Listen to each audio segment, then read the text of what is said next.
Outro tema sensível, que é a conduta do Procurador-Geral da República, Augusto Aras, Maristela. Eu entro no campo do direito, seu campo, então já me volto para você, que foi muitas vezes criticado por blindar o presidente Jair Bolsonaro.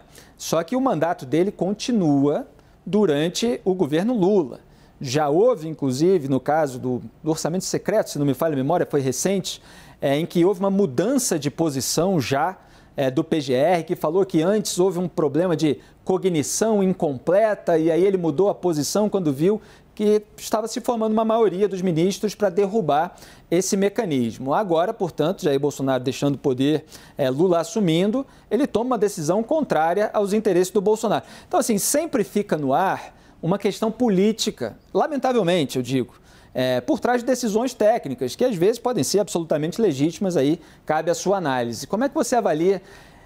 São dois temas aí. Indulto de Natal, concedido por presidentes da República. A gente viu diversas polêmicas em todos os governos ao longo dos últimos anos, Lula, Dilma, Temer e Bolsonaro, e nesse caso específico do massacre do Carandiru.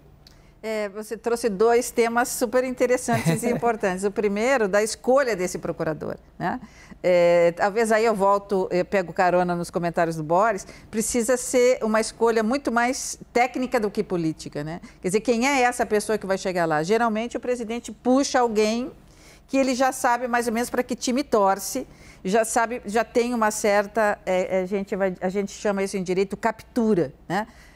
A captura afetiva, a captura até da própria condição humana, é um amigo, é um brother, é um cara que joga tênis com ele, que toma um shopping, quer dizer, alguém que ele tem uma fácil entrada, né? Ele nunca traz alguém eminentemente técnico dentro do seu grupo, conhecido dentro da sua associação, conhecido como o melhor exemplar, né? Aquele que merece, aquele que deve chegar lá por esforço próprio, por conhecimento e por serviço que ele pode prestar à nação. Então, enquanto as escolhas forem políticas, nós vamos ter procuradores desse tipo, né? Que para o inimigo, a lei, e para os amigos, a interpretação da lei. Então, quando ele diz isso, olha, eu pensava assim, mas agora estou interpretando assim, é justamente isso, eu vou ao sabor do que o momento político ou de quem me pediu exige. É muito complicado quando essa pessoa assumiu esse cargo por indicação política, por prestígio, por captura, e não por tecnicismo, porque quando ela vai por tecnicismo, ela está ali soberana, né, para decidir da maneira mais correta possível. Então, a escolha é o grande problema. Quem agora Lula vai levar para a Procuradoria-Geral também é um problema. Também é uma questão. Oxalá ele olhe para frente e traga alguém, o melhor exemplar da Procuradoria, né? Da Advocacia Geral da União, é quem vai ser o advogado-geral da União. O mais importante da Procuradoria é que vai ser o Procurador-Geral. Então, é muito importante essas escolhas técnicas, que nós, infelizmente, não vemos no Brasil. Por outro lado, quando você fala do indulto, todos os presidentes sofrem com a questão do indulto. Todos eles sofrem, porque, de novo, nós vamos para esse jeitinho brasileiro, né? Não, mas solta esse, porque esse, olha, é tal. Não, mas esse aqui é primo da minha sogra, não. Então, o presidente sempre fica numa saia justa. O melhor, não houve um presidente que não tenha indultado incorretamente, por conta dos vínculos políticos, da captura, das amizades, do fisiologismo, da ideologia. Não houve. Lembrando só um parênteses, que Dilma Rousseff fez o indulto de Natal, que libertou da prisão José Dirceu, junto com Valdemar da Costa Neto, que veio a se tornar o dono do partido ao qual Jair Bolsonaro é filiado, né? E que ainda está aí, né? Que está no caso do Mensalão. O mais, digamos assim, como é que um presidente, sua perspectiva jurídica, né? Qual o conselho que se dá para o presidente? Presidente, pega a Constituição, pega a legislação e faz exatamente o que está escrito ali. Faz um checklist. Quem são? Quem são aqueles que podem ser indultados? Os que já estão perto de serem liberados, os que têm doença grave, mas tiveram bom comportamento, os que não têm crimes polêmicos, que não foram crimes contra as pessoas, contra a honra. Ou seja, tem ali um check, vai exatamente ali e indulta aquelas pessoas, independentemente de quem elas são ou quem são as indicações para que sejam indultados. Se não for assim, Felipe, todos os presidentes terão problema, porque na hora do indulto cai em cima da mesa dele tudo, né? Pessoas assim que o presidente nunca ouviu falar, ou mesmo pessoas que cometeram crimes, como você citou, políticos importantes. É um momento dramático para o presidente. E ele ficaria isento se ele fizesse isso com rigor técnico, sabe? Requisito por requisito da Constituição, requisito por requisito da lei, e é isso aí, enfim, né? Deixa eu jogar para o Boris Casoy alterar a ordem aqui, para o Boris participar do começo desse debate. Boris, que acompanhou a época do massacre do Carandiru, nosso ícone aqui do jornalismo, e a gente vê aí um indulto de Natal de Jair Bolsonaro que pode, portanto, perdoar policiais condenados por aquele episódio. Como é que você avalia isso e, claro, a atuação do Procurador-Geral da República, Augusto Aras? Bom, eu acho que nós vamos ainda ver o Lula propondo a continuação do Augusto Aras. Espera um pouco para vocês verem o que vai acontecer, uma questão de personalidade. E a minha bola de cristal não está funcionando bem. Bom, eu acho que essa história do Carandiru é uma loucura. Quer dizer, é premiar a impunidade. É um tapa na cara da população brasileira. Quer dizer, esses PMs mataram 111 presos, muitos deles, talvez a maioria, dentro das suas próprias celas. Não vou entrar na história toda, uma história terrível, foi escondido por 2 dias o episódio, porque nós estávamos num período eleitoral, enfim, um horror.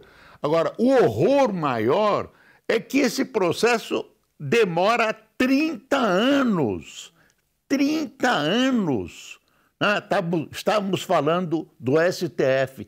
É a falência da justiça brasileira. É uma demonstração de que a justiça brasileira está muito doente. 30 anos. Um episódio onde foram assassinados 111 seres humanos que estavam sob a guarda do Estado. Tem gente que diz que bandido bom é bandido morto, isso é uma ignorância. A vítima pode ser você, não é você, viu, Felipe? A vítima pode ser você. Quer dizer, a gente continua com uma justiça leniente com o crime. 30 anos, gente, 30 anos. Eu assisti, acompanhei, não tem nenhuma complacência.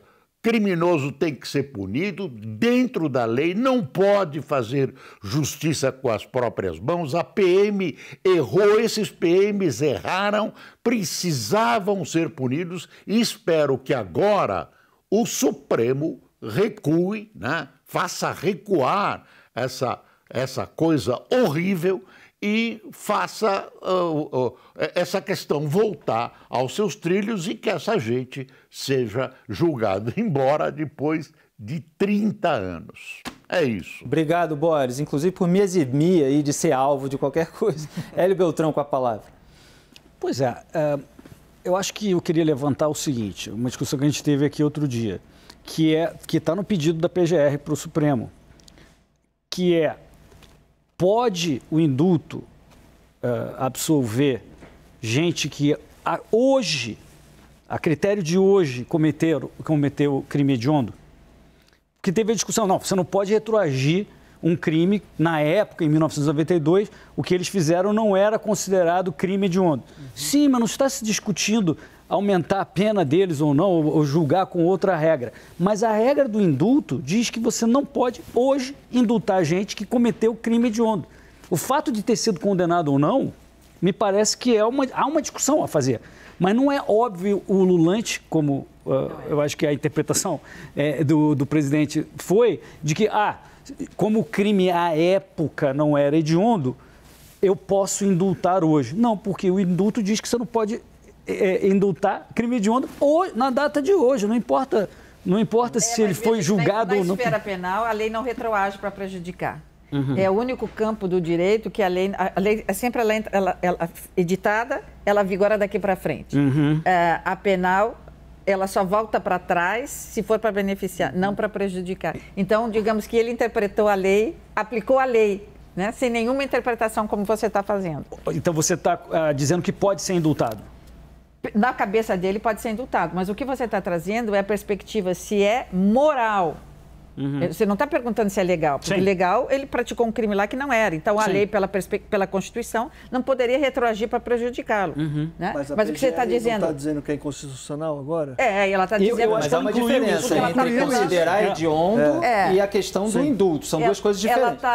Ele está pegando pela perspectiva da imoralidade. Quer dizer, é uma interpretação imoral, porque ele não era hediondo, não era lá, mas é agora. Sim. Né?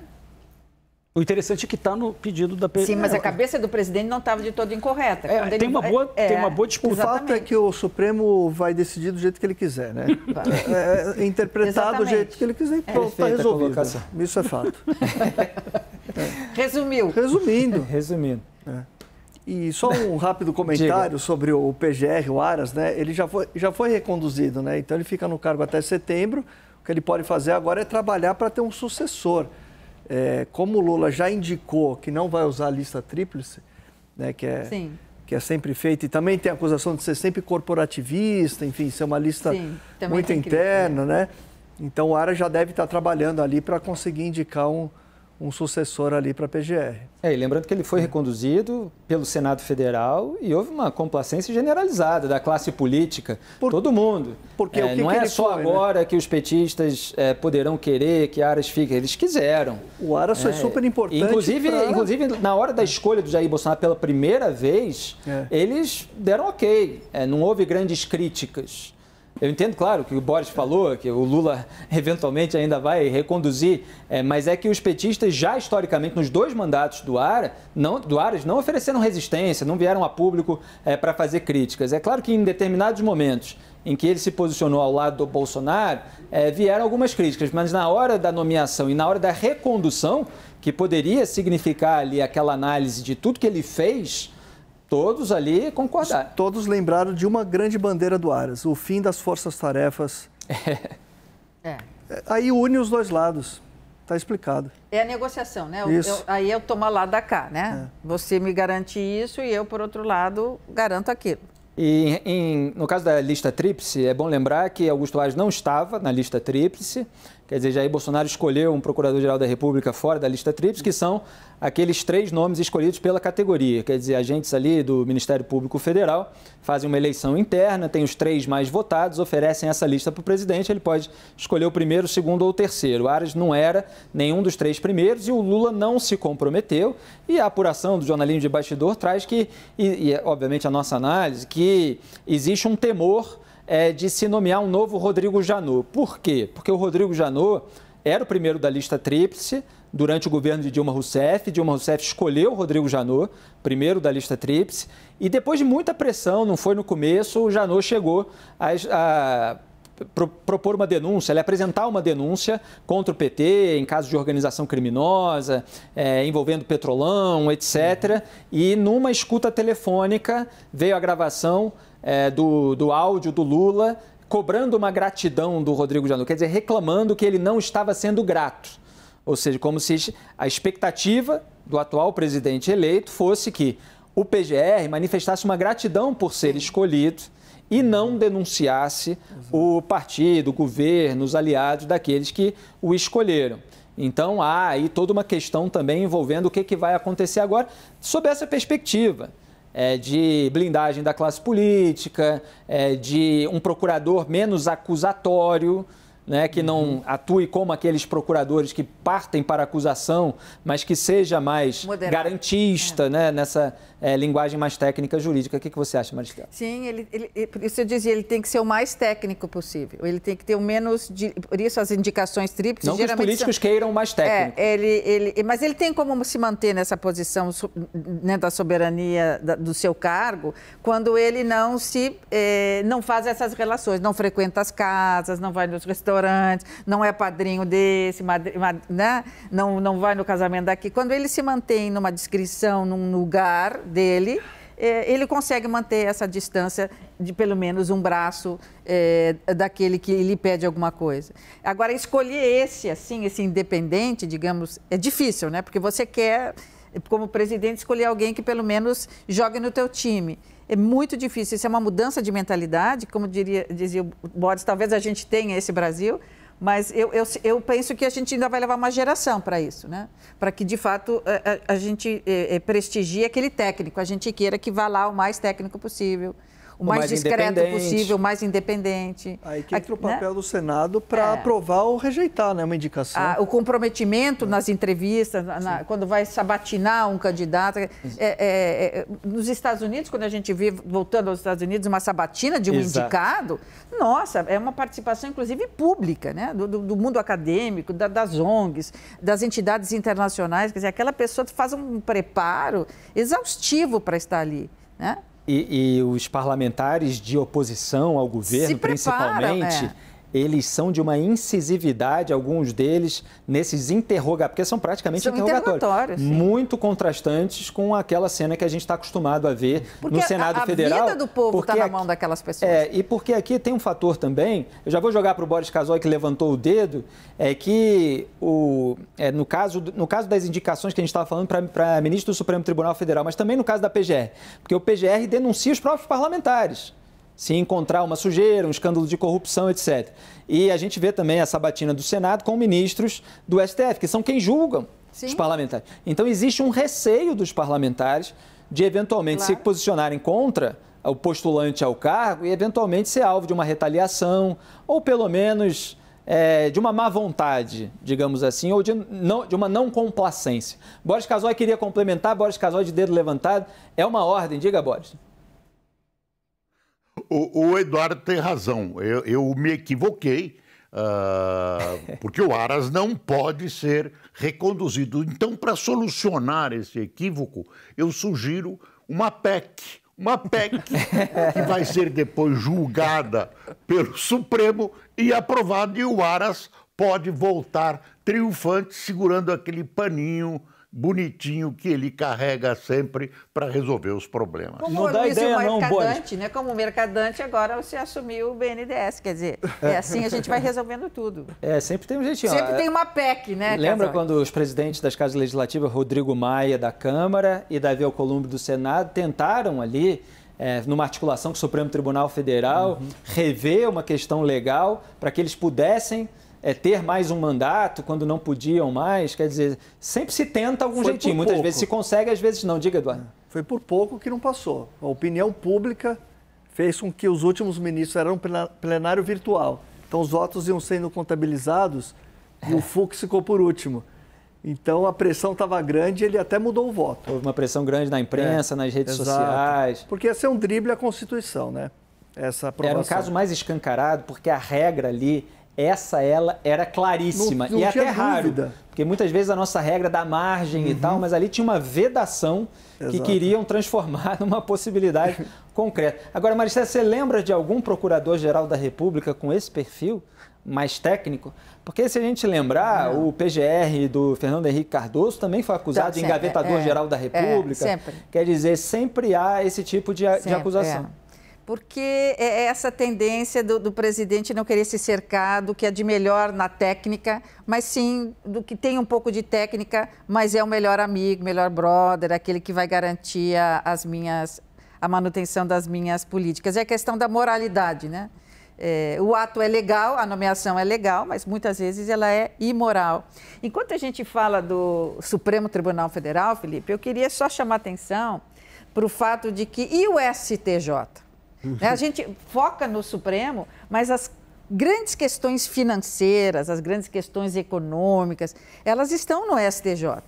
No STJ nós temos 33 ministros, são as duas mais altas cortes, né? Vai para o Supremo questões constitucionais, né? De violações da Constituição, e vai ao STJ, que é uma corte que está ao lado, criado pela Constituição de 88, mas que está ao lado...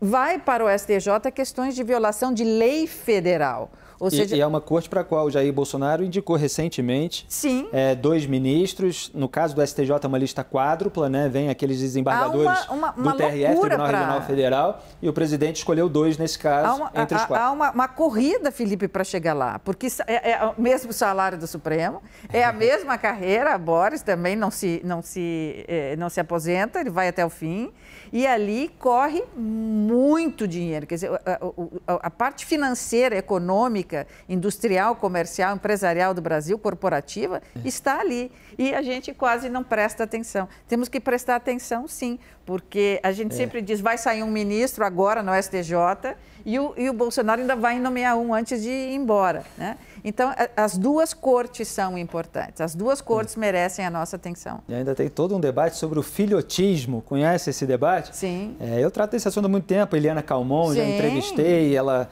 que já foi ministra, que conhece bem esses bastidores jurídicos, ela aponta ministros. Ali...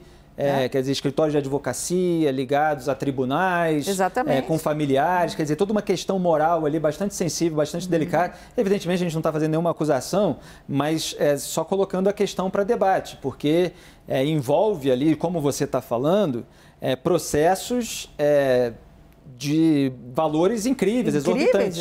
Que dali sai toda a condução da vida empresarial, comercial, industrial. E veja que muitas vezes esses ministros se aposentam, e o que não acontece nos Estados Unidos, na União Europeia também não, eles se aposentam e vão advogar. Como é a relação? A quarentena nem... Né? De um ex-ministro do Supremo, e eu conheço vários, que vão despachar com um colega de um caso seu.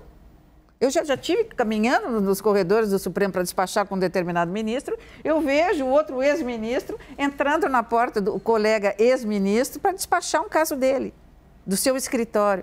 Então, isso tudo é muito complicado no Brasil e eu acredito que a gente vai precisar de uma geração para mudar. E muitas vezes são severos com juízes, procuradores de juízes de primeira instância. Ele pode não me receber, né? Mas ele vai deixar de receber? Aquilo já é muito habitual em cortes superiores. E tem uma outra questão, já que a gente ganhou uns minutos para prolongar esse debate, Eduardo, em relação ao STJ, muito bem lembrado pela Maristela, que é o apadrinhamento de postulantes ao cargo de ministros do STJ por ministros do STF. Claro. Como a gente viu acontecer uma grande disputa nos bastidores entre Gilmar Mendes e Cássio Nunes Marques, por exemplo, totalmente coberta pela imprensa, pelo jornalismo de bastidor, mostrando como Cássio Nunes Marques tinha uma rivalidade antiga com o Ney Belo e não queria que ele fosse o indicado pelo Jair Bolsonaro. E era o candidato Gilmar Mendes, que estava próximo do Jair Bolsonaro, tomava cafezinho ali com o Jair Bolsonaro, com o Flávio, falava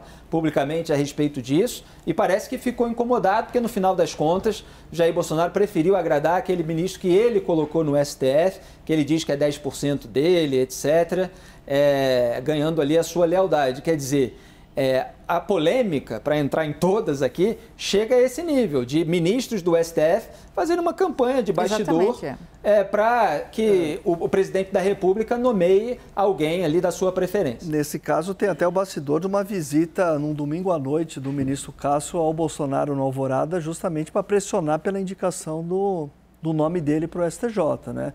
Envolveu muita coisa. E eu faço uma autocrítica da imprensa, no caso meu... A cobertura do STJ é muito aquém do que se deveria mesmo.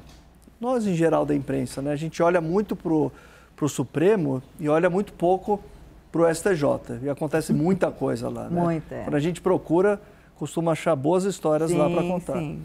Isso, a opinião pública fica vendida, né? Sem muitas informações sobre o que acontece lá. E nesse cenário aí, a gente está falando de PGR, STJ e STF, entra só um fator para a gente concluir, o afrouxamento na lei das estatais. Quer dizer, que gera mais ingerência política, que é um dos fatores causadores de escândalos de corrupção. Ninguém aqui está cravando que as estatais serão novamente roubadas, etc. Mas você tem ali um afrouxamento de uma regra. E aí precisa de vigilância. Se tiver gente ali envolvida, parlamentar, político, um foro privilegiado, tem que ter uma PGR atuante, tem que ter tribunais superiores atuantes também, né? Pois é. A lei das estatais foi um marco importantíssimo para organizar a governança das empresas estatais. E o PT e o Lula já estão querendo atacar isso, porque eles querem aparelhar as estatais. A Petrobras, o Prat, quer botar lá, vai ter que trocar o conselho primeiro, depois nomear. Só preciso registrar que bolsonaristas votaram a favor da mudança ali no Congresso. Tudo bem, mas hoje o Lula quer mudar, né? Foi um avanço do governo Temer, né? E nos melhorou muito as estatais. O que eles querem aparelhar, no caso da Petrobras, querem fazer mais refinaria, que lembrem-se que foi onde teve os maiores problemas, Comperd, Abreu Lima, Pasadena, etc. E eu estou vendo que você quer continuar. É que a gente já está no final, a produção está me avisando aqui, mas pode concluir rapidamente. Não, é isso. Eu acho que a gente tem que manter as leis estatais para impedir o aparelhamento dessas empresas. Obrigado, Hélio.